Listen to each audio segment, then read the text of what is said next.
Bueno, muy bien. Buenas noches. Gracias a mis amigas y colegas.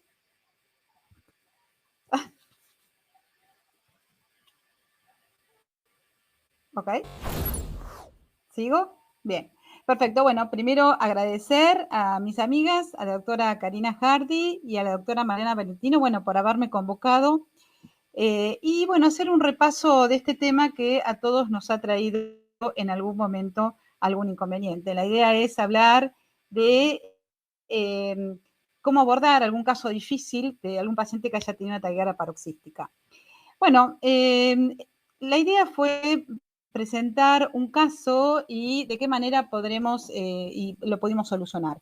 Este es un paciente masculino de 20 años de edad que un paciente joven con síndrome de Down como antecedentes, no tenía cardiopatía estructural, era un paciente que ya estaba estudiado y que había presentado episodios de taquicardia paroxística desde los 15 años y había sido sometido a 2 ablaciones por radiofrecuencia que habían sido fallidas en el año 2018 y en el 2021.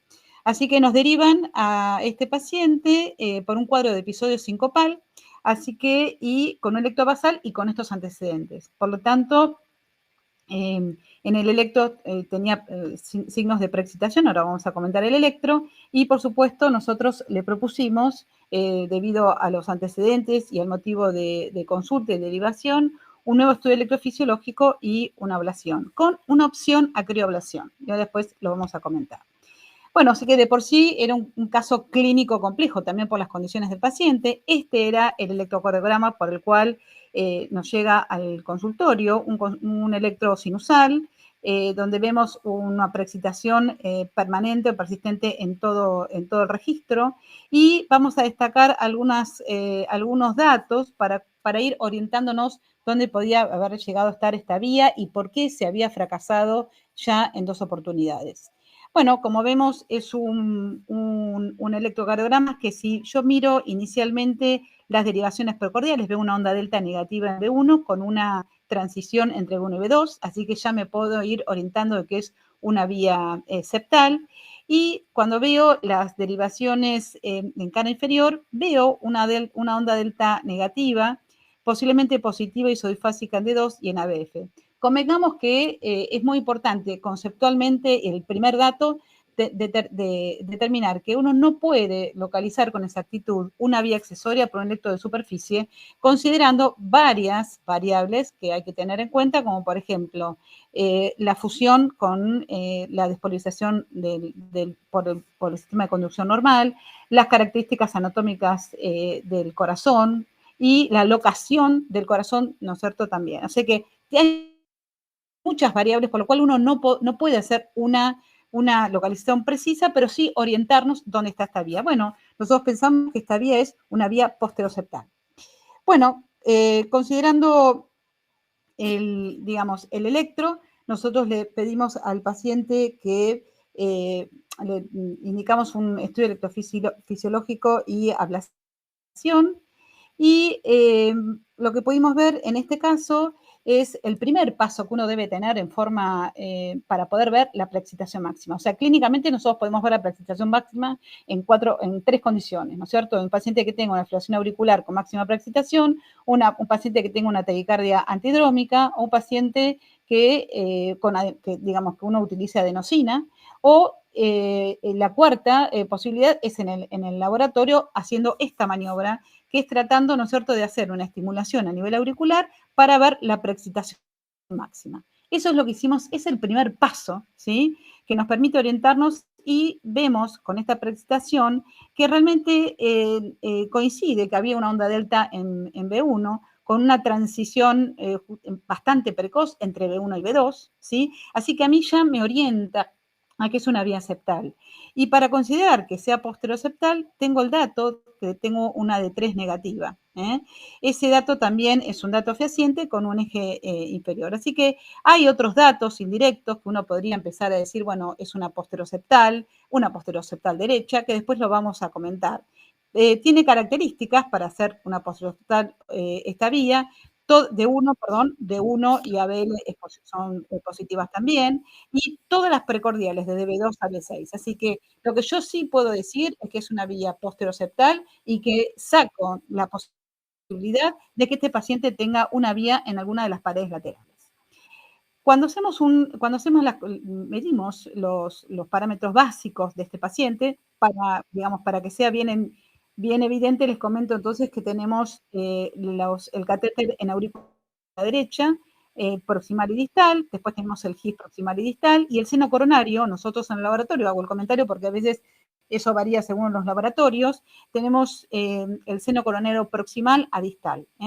Y bueno, podemos ver en ritmo cómo está estimulado con máxima preexcitación. Un dato interesante, cuando uno ve el electrosuperficie, cómo se ve en los primeros 40 a 20 milisegundos la onda delta negativa en D3 y la negativa en B1. ¿Sí? Así que ya me está orientando a que es una posteroseptal y posiblemente derecha. Y cuando miro los senos coronarios, cómo están fusionados el intervalo AB, fundamentalmente en los senos más proximales.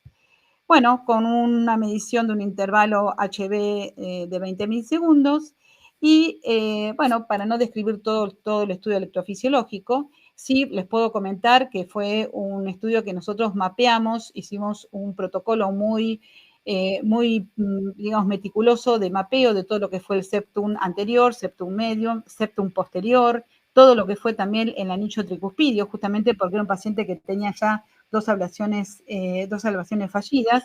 Y también nos llamaba la atención que en uno de los informes se comentaba también que había sido, de alguna manera, habían también mapeado el seno coronario.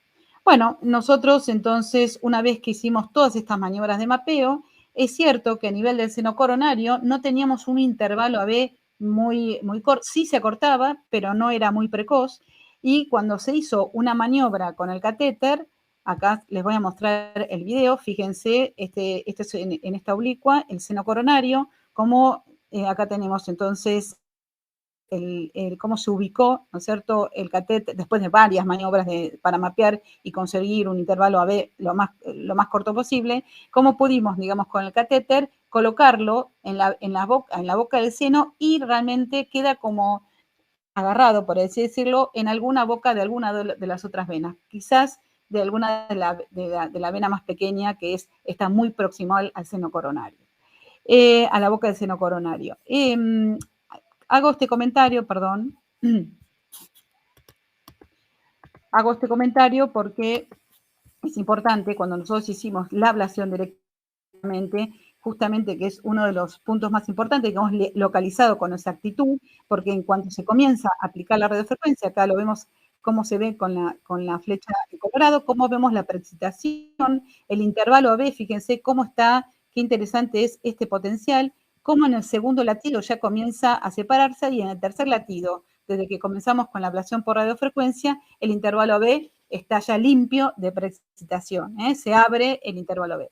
Así que, y también es interesante que hagamos un análisis del electrocardiograma, cómo desaparece la onda delta negativa, que decíamos y por eso sospechamos si estaba o no estábamos muy seguros en el electrosuperficie, como en el electro, digamos, cuando ya no hay preexcitación, desaparece la onda delta negativa en D3 y la onda delta negativa en B1.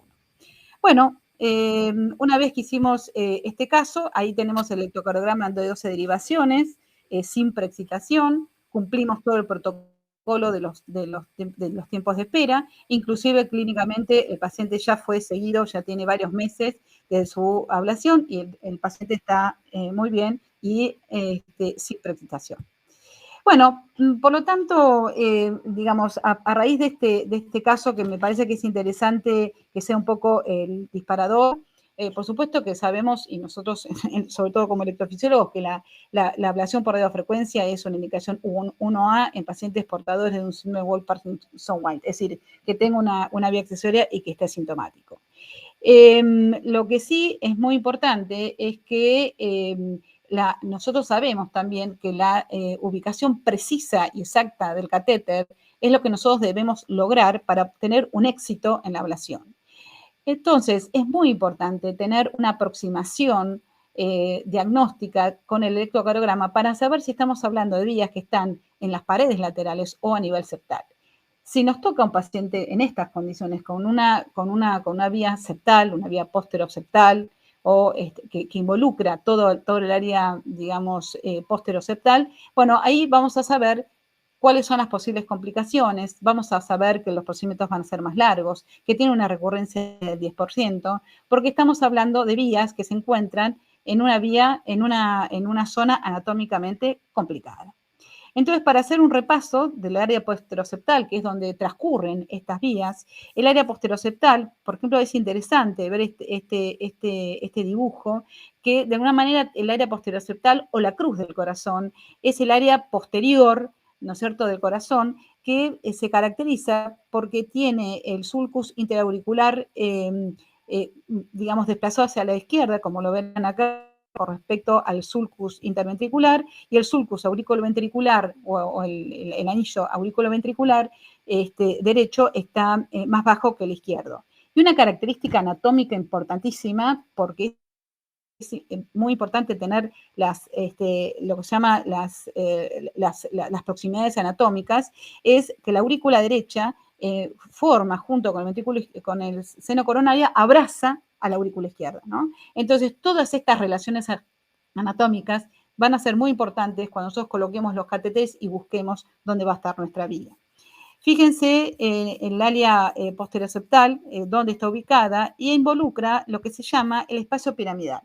El espacio piramidal, los autores lo describen como una prolongación del esqueleto, digamos, de los anillos auriculoventriculares que se meten, ¿sí? Y de alguna manera este espacio piramidal tiene una forma cónica o de pirámide, con la base que está apoyada en la cruz del corazón y con el vértice que está apoyado, digamos, o que está en la parte inferior de la hoz del seno coronario, en el triángulo del Koch.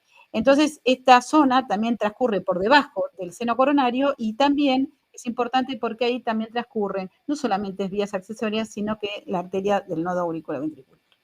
Entonces, estas relaciones anatómicas son importantes en el momento de hacer una ablación, y un capítulo también importantísimo, es el seno coronario. El seno coronario, que es una estructura donde nosotros podemos, es como si fuera un tubo que nosotros lo cateterizamos permanentemente para todo este tipo de procedimientos, tiene una boca que desemboca justamente en la aurícula derecha, que tiene 10 milímetros de diámetro, y está por encima digamos, del sulcus interventricular del seno coronario. La característica es que el primer centímetro, digamos, la boca, el primer centímetro del seno coronario, tiene como si fuera un manto de tejido muscular que proviene de la aurícula derecha y que a su vez se genera como si fuera una manga alrededor, digamos, de las desembocaduras de las venas posterior y de la vena mediana. O sea, esta característica anatómica también es muy importante porque estas extensiones auriculares, musculares, estas extensiones a nivel de las venas actúan en muchos casos como vías accesorias, ¿no es cierto?, que comunican a las aurículas y los ventrículos cuando naturalmente por el esqueleto y de los anillos auriculoventriculares están totalmente aisladas las aurículas de los ventrículos, salvo cuando ocurren estas situaciones. Bueno, entonces hemos repasado la anatomía complicada, digamos, de este triángulo, del triángulo posteroseptal. Entonces vamos a ver cómo transcurren las vías septales en esta estructura anatómica compleja. Bueno, hay este autor, que esto es un trabajo interesante que está publicado en el año 21. Fíjense que cuando uno va a hacer una ablación de un paciente que tiene una vía posteroseptal que nosotros hemos diagnosticado desde el punto de vista electrocardiográfico, tenemos que saber que pueden tener 4 alternativas de curso, de trayecto. Entonces, en este caso, fíjense entonces que puede ser endocárdico, que es el caso de las fibras de estas vías accesorias, que son endocárdicas, que conectan la aurícula derecha con el ventrículo derecho. El segundo caso, que conecta la aurícula derecha, con el ventrículo izquierdo, que pasa, en ese caso, la vía por un sulcus, que es una como diferencia que hay en las distancias entre las cámaras derechas e izquierdas. ¿Por qué? Porque la aurícula derecha, el anillo tricuspidio, está de manera apical 10 milímetros por delante con respecto al mitral. Entonces, ahí se genera una unión entre la aurícula derecha y el ventrículo izquierdo. Ahí es donde pueden pasar estas vías, que son las vías cruzadas. ¿Sí? Y el tercer tipo son las vías que van por vía endocárdica, desde el desde el anillo mitral desde a la aurícula izquierda el, hacia, perdón, ah, bien, entonces, y el cuarto caso es el caso, ¿no es cierto?, que se produce entonces una unión, digamos, de las venas, perdón, tengo sonido que no puedo.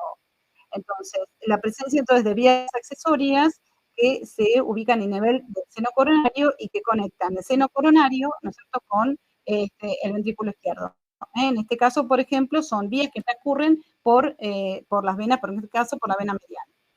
Entonces, ¿cuáles son las claves para determinar? Claro, nosotros tenemos entonces vías en el espacio nervio septal, ¿sí? Y de qué manera nosotros podemos determinar por qué lado vamos a abordar el paciente. Justamente para que no pase como nuestro paciente que a veces se accede por el lado derecho, estas vías se pueden acceder por el izquierdo y hay un grupo de vías que se pueden acceder a través del seno coronario. Entonces, la idea sería ver por dónde podemos abordar para que el procedimiento no sea tan largo, ¿no? Entonces, bueno, por supuesto, el análisis electrocardiográfico que ahora lo vamos a hacer, y también tener en cuenta que cuando vamos a mapear hay una referencia anatómica muy interesante, porque cuando nosotros tenemos vías septales, por ejemplo, posterior-septales derechas, saber que hay, que digamos, todo lo que es izquierdo o paraseptal izquierdo tiene una distancia de la boca del seno coronario de 2 a 3 centímetros, 2.3 centímetros. O sea que todo lo que está a partir de los 2 centímetros y medio de la boca del seno coronario se puede acceder por el lado izquierdo. ¿Sí? Ese es un dato interesante a tener en cuenta. Todo lo que está por delante, digamos, desde de la boca del seno coronario hasta un centímetro, a un 1.5 centímetros, nosotros podemos acceder por el lado derecho. Y lo que está en la distancia entre 1.5 y 2.5 a 3 centímetros, eso puede ser posteroseptal izquierdo o puede ser pared libre. Entonces, ese mapeo en el seno coronario para nosotros va a ser fundamental. Bien, con datos electrocardiográficos no voy a ingresar, no voy a discutir en este webinar todos los algoritmos, desde Fitzpatrick a todos los algoritmos que hemos repasado siempre, porque en realidad en muchos casos todos tenemos el problema de que nuestro electrocardiograma no lo podemos, digamos, poner en ningún lado del algoritmo. Y eso justamente son por las causas que ya les comenté. Los electros están fusionados, entonces realmente es muy difícil tener una localización exacta con un algoritmo. Sí, es muy importante con el algoritmo es poder separar lo que es septal o posteroseptal de lo que es pared libre. Eso es un objetivo fundamental. Por eso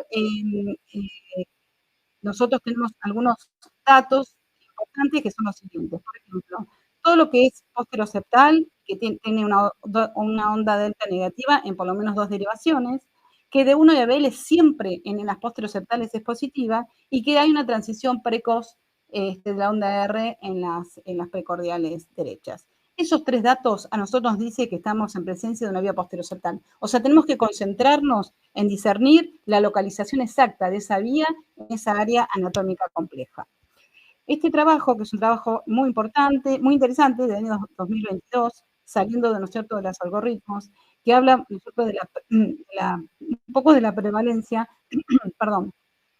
Fíjense, y para ir resumiendo, yo puse acá a modo de ejemplo cómo fue la historia de nuestro paciente, el electrosuperficie, el electroestimulado, ¿qué es lo que podemos determinar? Entonces, yo encuentro que en la máxima estimulación tengo una onda delta negativa en D3, cuando me fijo en esta tabla es cierto, fíjense que una onda delta negativa en D3 estuvo en el 98% de los pacientes con una vía posteroseptal derecha.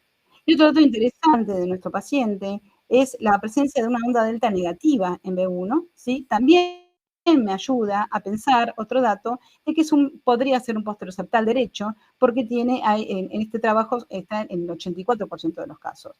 Y también tener en cuenta que Abel es positiva y que en ningún posteroseptal derecho hubo una onda delta negativa, sino que fueron dos positivas. Así que yo podría decir entonces que este paciente correctamente tiene una vía ubicada en un área complicada que sería posteroseptal derecha. La discusión en este caso es, bueno, que digamos que la anatomía es compleja de esta área y permite que las vías accesorias de alguna manera surquen, ¿no es cierto? Y que tengan varios trayectos. Es decir, en una vía anatómica, en una zona anatómica compleja, pasan muchas de las vías y los trayectos son variables. Como ya lo comentamos, por lo menos hay 4 subtipos. Para poder abordar a esas vías, entonces, como son tan complejas, podemos abordarlas del lado derecho endocárdico, del lado izquierdo endocárdico o del lado epicárdico. ¿Sí? Ese es el concepto que debemos tener. Otro punto interesante es que el 25% de las vías posteroceptales están en el espacio piramidal. Y otro dato, que es el que comentábamos, que con el lector nosotros podemos distinguir las vías posteroceptales y que la onda delta negativa en B1 es un dato muy específico de la posteroceptal derecha. Eso nos da una gran orientación cuando vamos a comenzar el estudio. Lo que sí, otro dato interesante, que ya lo comentamos, que también discrimina entre derecho e izquierdo la transición precoz en B1 y B2, y hay algunos datos indirectos que podría la D2 negativa pensar que podría ser una vía epicárdica. Pero ya estos datos tienen un overlap, se mezcla mucho con otros datos de vías medioceptales o posteroceptales. Entonces, para ir viendo y después de haber repasado esto, la idea es entonces, ¿dónde ablacionamos a nuestro paciente? Si nosotros volvemos a pensar y ver dónde lo ablacionamos, nosotros teníamos este electro inicial, este electro con la máxima precipitación, este electrograma donde vemos la vía, ¿no es cierto? Perfectamente, se ve muy bien la vía en el distal del ablador y cómo la ablacionamos en este sitio. Entonces, la idea es preguntarnos dónde estaba esta vía y dónde estábamos y por qué se fracasó en los anteriores. Bueno, lo primero es, como ya comenté, la maniobra para determinar la máxima precipitación. Segundo, buscar los datos para distinguir si es una posteroceptal o de pared libre.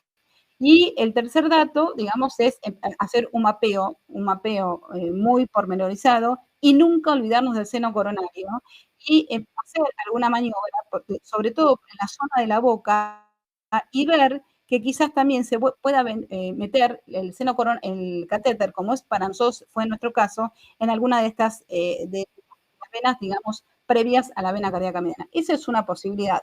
La otra posibilidad también es que al hacer, al aumentar la temperatura de la zona, hayamos podido ablacionar una de las vías que está cruzada, ¿sí? Es decir, que se origina el endocardio auricular derecho y que pasa por el surcus hacia el ventrículo izquierdo. Así que por eso esta maniobra, ¿no es cierto?, no es solamente cateterizar el ventrículo, el seno coronario, sino tratar de ver si podemos mapear y ver si está en alguna de las bocas de algunas de las venas.